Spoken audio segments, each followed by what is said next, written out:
Cellou Dalein Diallo, l'homme qui n'a jamais courbé l'échine.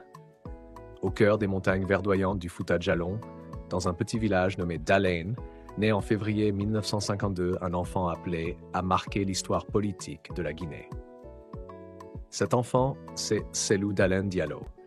Issu d'une famille peul respectée, il grandit entre tradition et rigueur, dans une société où l'honneur et le travail sont des valeurs cardinales. Très tôt, ses parents voient en lui une intelligence vive, une sagesse précoce et un charisme qui inspire confiance. Ce jeune garçon allait devenir, quelques décennies plus tard, l'un des opposants les plus emblématiques du continent africain. Un élève brillant, une vocation naissante. Cellou fait ses études primaires dans son village natal avant de poursuivre au collège, puis au lycée à Labé, la capitale régionale. Élève studieux et rigoureux, il est remarqué par ses enseignants pour son sens de la discipline et sa curiosité intellectuelle. Il se passionne pour les chiffres, la logique et les sciences sociales. Boursier, il poursuit ses études à Conakry, puis à Dakar au Sénégal, et enfin à Paris où il intègre l'université Paris-Dauphine. Là, il obtient un diplôme supérieur en économie, spécialité finance et développement. Il découvre aussi les rouages de l'administration occidentale et les fondements du libéralisme économique qu'il tente déjà de comprendre dans une perspective africaine. À son retour en Guinée, Cellou Dalein intègre la Banque centrale de la République de Guinée avant de rejoindre des institutions internationales comme la Banque africaine de développement BAD. Ces expériences lui permettent de maîtriser les dynamiques économiques continentales et les stratégies de financement des infrastructures et du développement. C'est un technocrate respecté, discret mais efficace.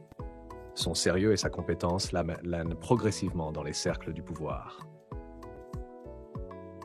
L'entrée au gouvernement sous Lansana Conté.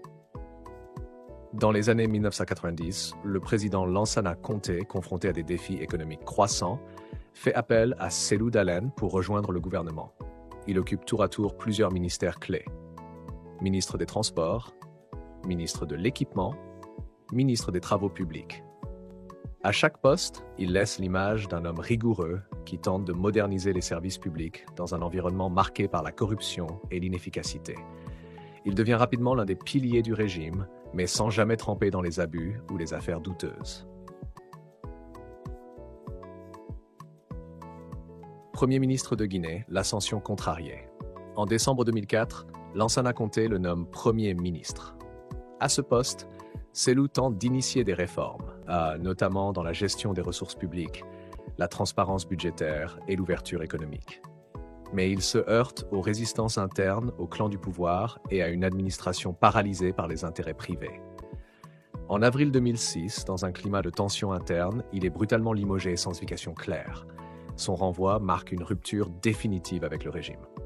De technocrate à opposant, la métamorphose. Cellou Dalein aurait pu quitter la politique, déçu par les compromissions du pouvoir. Mais au contraire, il choisit d'écouter les appels de ses partisans, notamment dans la région de l'Abé, et décide de s'engager résolument dans l'opposition.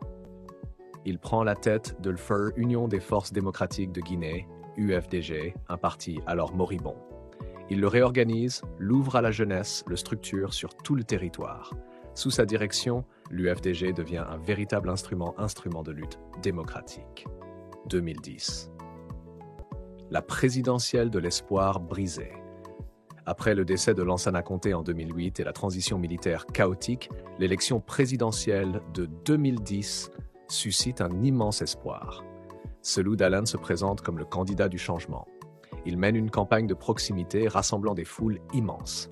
Son discours prône l'unité nationale, la justice sociale et la fin du népotisme. Il arrive en tête du premier tour avec plus de 43% des voix.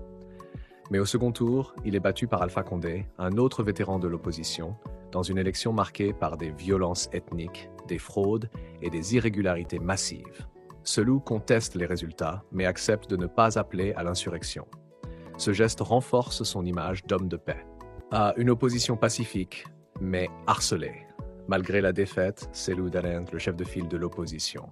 De 2010 à 2020, il dénonce les dérives autoritaires du régime Alpha Condé, les arrestations arbitraires, les détentions prolongées des militants et les manipulations constitutionnelles. Il organise des manifestations pacifiques à Conakry, souvent réprimés dans le sang. Des dizaines de jeunes militants de l'UFDG perdent la vie. Malgré cela, il continue de prêcher la non-violence et le dialogue politique. 2020, l'élection de tous les dangers. En 2020, alors qu'Alpha Condé modifie la constitution brigue un troisième mandat, Cellou s'y oppose farouchement. Il qualifie cela de coup d'État constitutionnel. Il se présente à nouveau à la présidentielle. Sa campagne, axée sur l'unité nationale et la refondation démocratique, rencontre un écho massif. Mais une fois de plus, les résultats officiels le donnent battu. Cellou refuse de reconnaître ces résultats. Il s'autoproclame président élu sur la base des procès-verbaux internes collectés par son parti.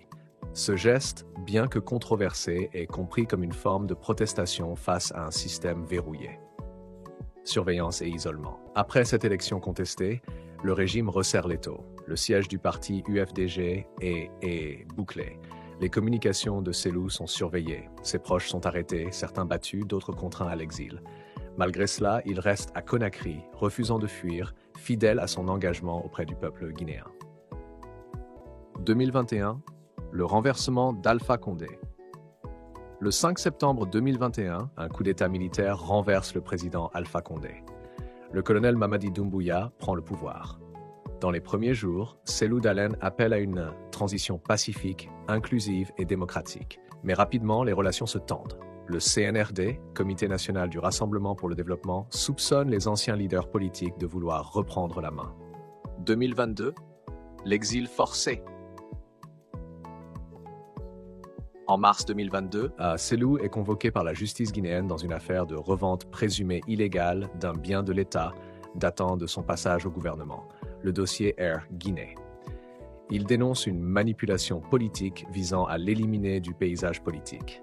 Il quitte discrètement la Guinée pour le Sénégal, où il entame un exil politique, refusant de se soumettre à ce qu'il appelle une justice de vengeance. Un homme de conviction dans l'adversité. Depuis l'exil, Cellou Dalein continue de s'adresser au peuple guinéen à travers des messages sur les réseaux sociaux, des conférences et des rencontres diplomatiques. Il milite pour une transition apaisée, le respect des libertés publiques et le retour à un ordre constitutionnel normal. Il devient aussi une voix morale sur la scène africaine, salué pour sa constance, son engagement pacifique et son refus de la violence. Plusieurs ONG, think tanks et institutions internationales le considèrent comme l'un des rares leaders africains à avoir refusé de pactiser avec la dictature, même au prix de son propre avenir. L'héritage d'un combat inachevé. À plus de 70 ans, Cellou Dalein Diallo reste l'un des hommes politiques les plus influents de Guinée. Pour beaucoup, il incarne l'alternance confisquée, mais aussi l'espoir tenace d'une Guinée unie, démocratique et réconciliée avec elle-même. Malgré les échecs électoraux, malgré l'exil, malgré la douleur de voir des proches tomber, il continue de croire que le combat pacifique pour la démocratie finira par triompher. Conclusion. L'histoire de Cellou Dalein Diallo n'est pas seulement celle d'un homme politique. C'est celle d'un homme de principe, d'un économiste devenu opposant, d'un réformateur trahi par le système, mais qui n'a jamais renoncé à son peuple. Dans un continent souvent marqué par le cynisme politique, sa trajectoire prouve qu'il est possible d'opposer à l'arbitraire la patience, à la violence, le dialogue, et à la haine, la réconciliation.